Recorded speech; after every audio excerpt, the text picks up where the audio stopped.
作为发展部顶个月公告电子签证法修正草案，包括医疗、法律、和保险界拢正支持。也毋过嘛认为讲实际上要安怎来验证有真侪问题需要解决。所以发展部是表示讲会来排除种种的困难，法案实施了后，嘛有3档的缓冲期。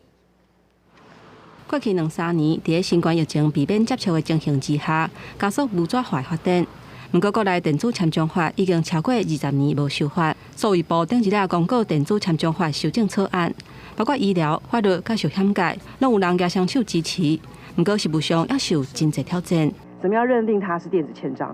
怎么样认定它又能够达到另外一个数位签章的效果？因为在寿险业、保险业里面，其实我们有所谓的一些道德风险的东西。你要怎么举证证明双方当时在签署的过程当中是有合意或是没有合意的部分哦？那我们其实去问过法务部调查局文书鉴识科，他说这个电子签名送给他，他应该退回，因为他不会认。民众党立委吴欣盈邀请相关学界分享数位化的经验，协助理清电子签证在实务上使用的疑虑，尤其是不少医疗甲金融机构拢经引进电子化签单的选择。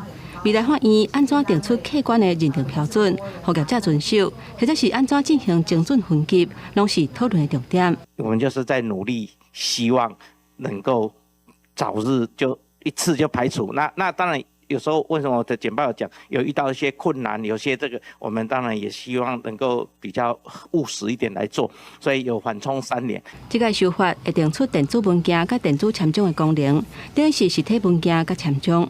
几个业界代表拢希望政府会当扩大电子签证应用的情形，而且参考其他国家的经验，互法案实施有更较侪配套。记者综合报道。